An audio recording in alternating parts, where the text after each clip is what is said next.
But before we get on to the talent, but students are very interested in fintech. You guys pay big bucks, is it? I'll tell you the key issue over there, right? I think that's a Bangalore issue. So I can tell you, when we hire the and this is, as informally as I can say, that when I see a resume come from Bangalore and he works in Whitefield, Maratalli, Indranagar especially, I know for a fact that this guy is going to come to me with such an ask that he's going to be probably 2.5x of every other candidate on the roster, right? And I think that's just a mentality that's going to be washed away so soon, right? Because in 2021-22, fintechs raised an absurd amount of money, more than they really knew what to do with. And when they had that, they were just hiring people for the like of it, right? And now I think fintechs, the well is kind of drying, where at the very bottom of the pool people are kind of bending it here and there to get the last few drops. And now, even at least in our practice as well, we've really gone out of our way. So the majority of our student fresher onboardings come from tier 2 Andhra, tier 2 Rajasthan, and and tier 2 Gujarat. Absolutely fantastic candidates. I will tell you, skill wise, much better than tier 1. Expectations far more realistic, and I will tell you, they'll push 10 times harder than the guy that comes from Whitefield. That's a guarantee. Oh, that has happened. I wanted to, before we get in talent piece, is it, like in stock market, Yeah. the big guys dump stocks to reduce the price. So similarly, is it talent dumping that is happening right now? If you look at it, so that people come, because it's not good for any business to have the wages increasing constantly, Yeah. at that too at a exponential level. So is it a conscious decision that companies are being wary of hiring talent at higher price, or companies want the employees' expectation to come down? That's why, do you see a dry patch in the talent space right now? No, it's like the stock market, right? When funding is hot, industry is hot, money is flowing in, higher. Funding is gone, market is down, sales are not happening, stop hiring like this. And that's exactly, even if you just take a 5-year piece, right? 2020 to now, 2019 to now, and you just take out that slice and you analyze it and take a look at it like a stock graph, right? You're in 2020, 2021, you had people paying, for example, when the industry average PE price earnings was 20, you had a guy buying stock or employee at 100 PE, right? Because he expected ROI at 1000 PE. So it's a mentality was very different. So you had bull market on drugs in 2021, and today you have bear market with caution. It's negative, double negative, right?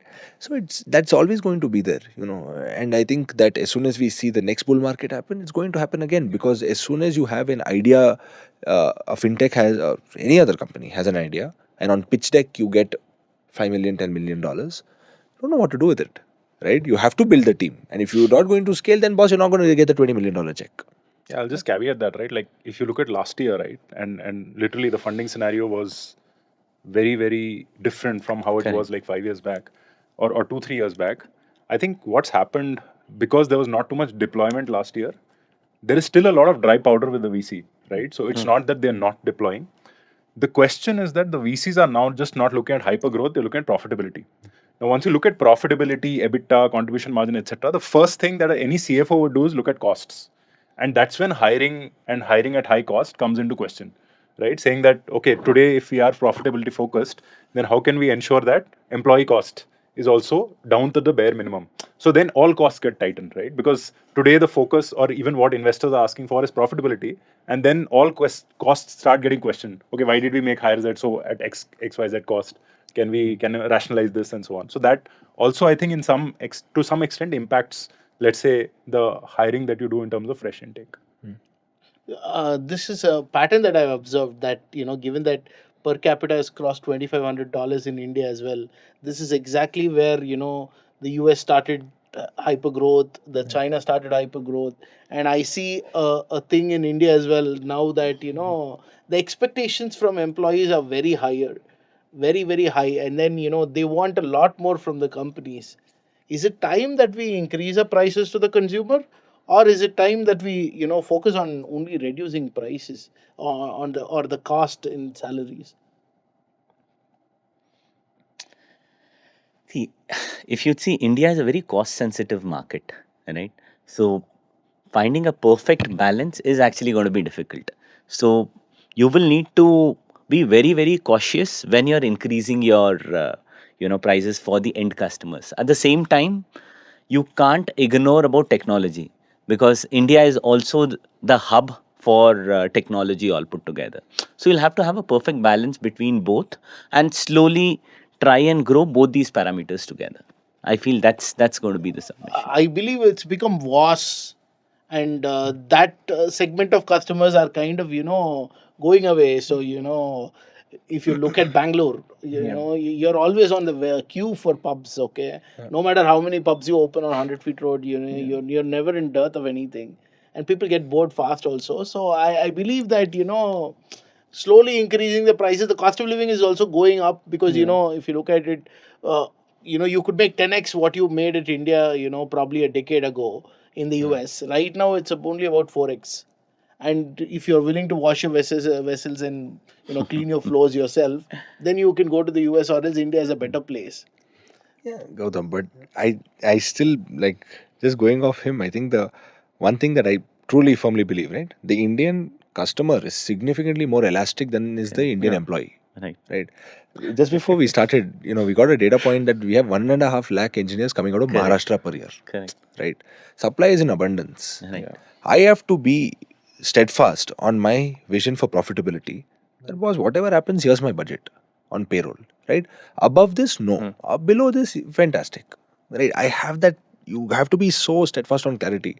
But as soon as you break it out to consumer, right, try to levy that cost on the consumer, I think it's very, very elastic. I think that suddenly you'll see so many more competitors come in, and Absolutely. and all the It's going clients to are be just very going to difficult. just And with disappear. WhatsApp penetration, happening across all the tier 2 cities, tier 3 cities, Yeah. towns and villages. So you can't fool a customer now. That's going to be very, very difficult. And you will see that your competitors are actually reaching out to your customers now and then. So you can't tell that, whatever I am giving is actually the supreme is of supreme quality. So Yeah. it is going to be difficult to find that perfect balance. So I would rightly 100%. agree that you need to actually work on costs, and that's where fresh talents also come in, right? Yeah. You can realize that new folks who are just getting graduated, they then come into this pool, they do their hard work, and then they realize that, hey, you know what, probably instead of me spending 5x 5x with a resource who knows x amount of things, why not I spend say 5x lawyer and train him or her, Yeah. and then accordingly make sure that my job is done. So I feel it's a balance there. Fair point. So, Gautam, see, it's not directly a cost price game, right? The Indian consumer, the Indian citizen, the way we have kind of come to be, we are very value conscious. Value is important Absolutely for us. valid. We are not, I would say, as much cost conscious as we are value conscious. We will go in for something higher in cost if the value trade off kind of plays out, right? So that is where I think we are at that inflection point, when there is talent in abundance, all right, and there are problem statements also in abundance, all right. And again, then you have things like this which we are speaking about today, which is personalization, which is being more relevant. I think companies would be ready to pay candidates all they are asking for, if you are able to sort of be relevant to the person on the other side and deliver the value they are looking for, because customers are also in abundance. All right, we are not looking at a place where there is a dearth of any of the resources, including capital. All right, so if you are able to sort of position yourself in a way that you are able to do value delivery to the last or most important stakeholder in the best way possible, I think employee costs shouldn't be an issue over there.